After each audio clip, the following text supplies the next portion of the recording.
it could finally be happening. Aston Villa making a signing that the unanimous fan base can be happy with. We're already in talks to sign one of our loan players in a permanent deal worth only about £12.5 million. Now, there are a few caveats to that which we're going to be going into in today's video when we talk all about Marcos Asensio and how he could be joining Aston Villa in the summer on a permanent deal following his so far successful loan spell. If you are enjoying Aston Villa Premier League and football content, be sure to leave a like, subscribe down below with notifications on so you don't miss a thing.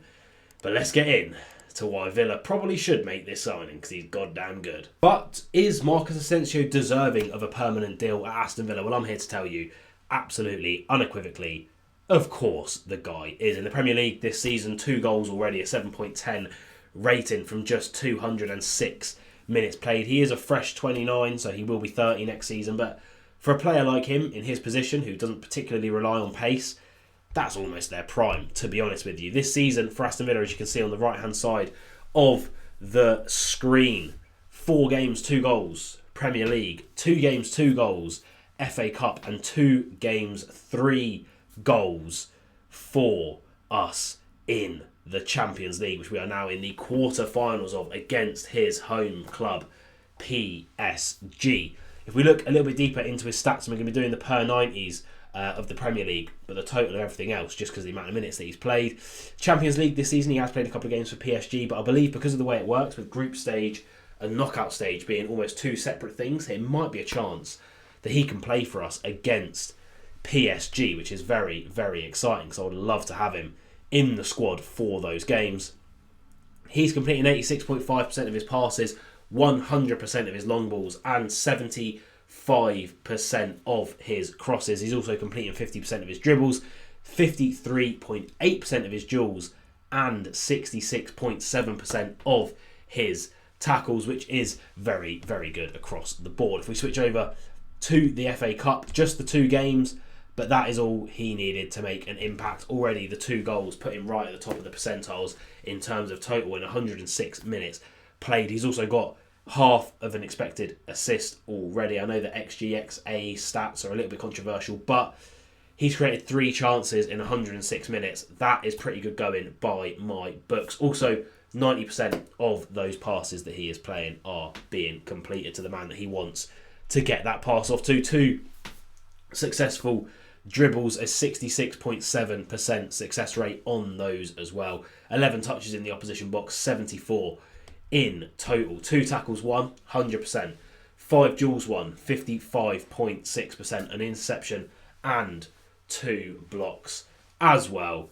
He is playing very well. And we can't forget, yes, 1 game was against Cardiff. The other game, if we go back here, where are we here? We're going through his shot map here.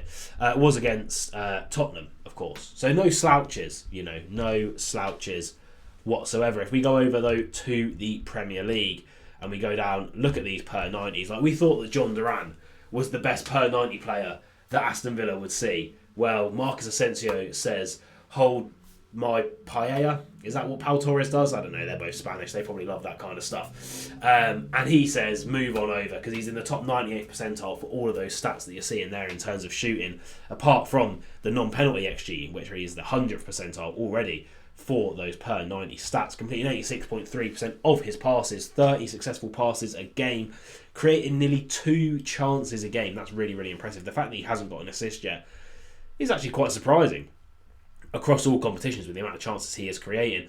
Completing 75% of his dribbles, also getting mucked in with a few blocks here and there. 50% of his tackles won, 37% of his duels. I'm not too mad at that at all.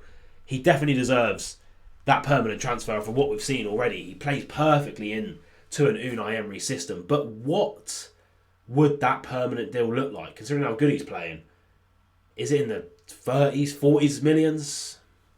Let's have a look. So why on earth would we not sign Asensio when we're looking at a deal which is going to be in and around 15 million euros? And to put that into perspective, that's about, I'll put it up on the screen somewhere, but it's about 12 to 13, I think, million pounds, in that kind of ballpark. It's the same sort of money that we sign players like Danny Ings for. It seems like a no-brainer, right? But there's a couple of more things obviously to take into account. One, is the player going to want the deal?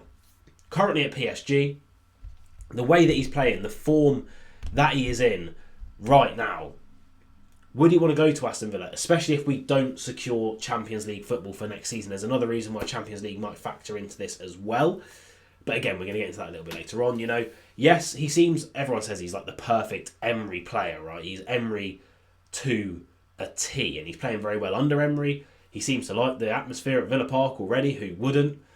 But again, is the player going to want the deal? The second thing is his salary. He's currently on around £120,000 a week. Now, I'll get it up on the screen in a second. Let's have a look at Aston Villa's current wage structure, because we have an awful percentage of like turnover to player rate, like wages, like 90%, 96% of our turnover or profit, whatever, goes towards player wages. One of the highest in the Premier League. So 120 grand a week. Let's have a look at the rest of our team. From the bottom up, we can see the lowest earners in the team. Axel Disasi is only on 40 grand a week. That wouldn't be a bad deal if we can get that over the line. Video coming soon. Bagard, 8 grand a week. Just come up from the under 23s, of course.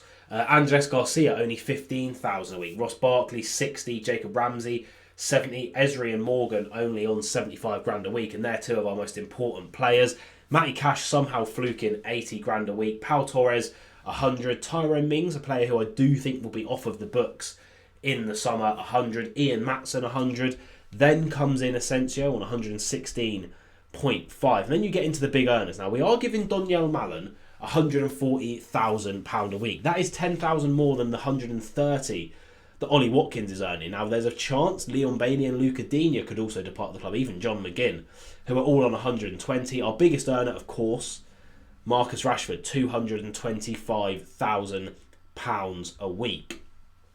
Tielemans, 150. Kamara, 150. And we're looking to get a new deal across the line for him. Emi Martinez, 150. Some reason Onana managed to get 140. So he would be, easily in our top 10 earners here. And we need to make that money back somehow.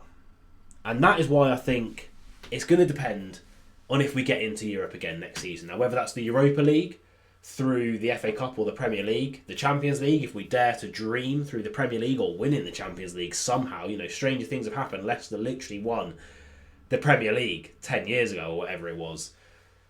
I think that's going to have to happen, right? We're going to have to get into Europe again because we can't afford to keep on throwing out these humongous salaries to players. We have to be smart with our money, and there's a chance that we might go for Marcus Rashford. That's an even more outlay that we're going to have to cover. So there's a lot of things, stipulations that we need to look into before this Asensio deal makes sense financially for Aston Villa. Now, would I want Asensio at Aston Villa? Do you know what I mean? Is that door made out of wood? Probably. I don't know. Maybe it isn't actually. I think it's made out of real wood. So that is made out of wood. So obviously I'd want Asensio at Aston Villa. Who wouldn't? Because he's such a quality player. He just oozes class every time I see him play in the claret and blue or, the white or the, navy. He's played in all of our kits, I think. But I would love him. I think it's going to depend on Champions League. It's going to depend on the player. And it's going to depend on the deal. But for £12.5 to £13.5 million, I would snap your hand off. But what do you think? Comment down below. Is Asensio the man for Villa in the summer permanently? New attacker, Ollie Watkins on the way out. Who knows?